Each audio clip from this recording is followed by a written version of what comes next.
Phoolchand Kumar gram Gaura वाले हैं।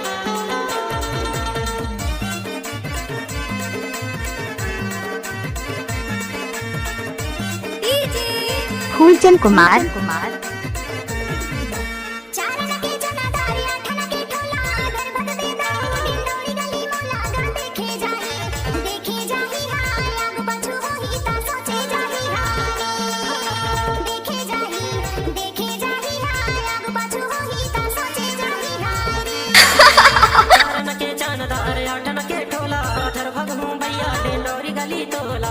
देखे जाही हाय आगू पछू होई ता सोचे जाही हाय देखे जाही बाई देखे जाही सोचे जाही बाई सोचे जाही देखे जाही बाई देखे जाही सोचे जाही बाई सोचे जाही। आप सुन रहे हैं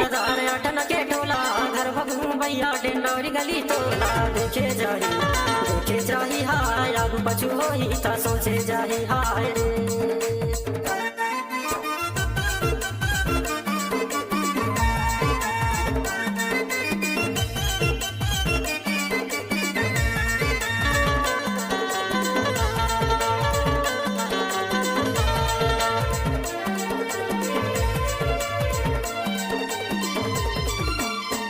तलवार मां हंसिया के टोन तेली तलवार मां हंसिया के टोन ऐसे मैं पीता दारू बोलैया वाले कौन कहे देखे जाही हाय आगू पछू होई ता सोचे जाही हाय चारन के जानदार आठन के टोला धर भगू भैया डेंडोरी गली तोला देखे जाही हाय आगू पछू होई ता सोचे जाही हाय देखे जाही हाय आगू पछू होई ता सोचे जाही हाय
देखे जाही हाय आगू पछू होई ता सोचे जाही हाय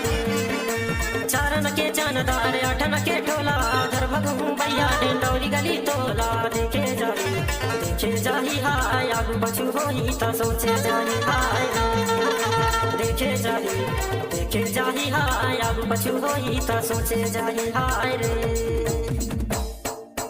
जानदार घुंघरू के पायल बने हाय चुम्मर ले बाई तोर पाँव बांधे हाय जानदार घुंघरू के पायल बने हाय चुम्मर ले बाई तोर पाँव बांधे हाय ऐसे मैं बाई देख के ला हक पर तोला चुम्मर ले बाई तोर पाँव बांधे हाय जानदार घुंघरू के पायल बने हाय चुम्मर ले बाई तोर पाँव बांधे हाय जानदार घुंघरू के पायल बने हाय चुम्मर ले बाई तोर पाँव बांधे हाय जानदार घुंघरू के पायल बने हाय चुम्मर ले बाई तोर पाँव बांधे हाय ऐसे मैं दाऊ देख के ला हाथ पर तोला चुम्मर ले बाई तोर पाँव बांधे हाय जानदार घुंघरू के पायल बने हाय चुम्मर ले बाई तोर पाँव बांधे हाय चुम्मर ले बाई तोर पाँव बांधे हाय नाम क्या है आपका? फूलचंद कुमार ग्राम गौरा वाले हैं।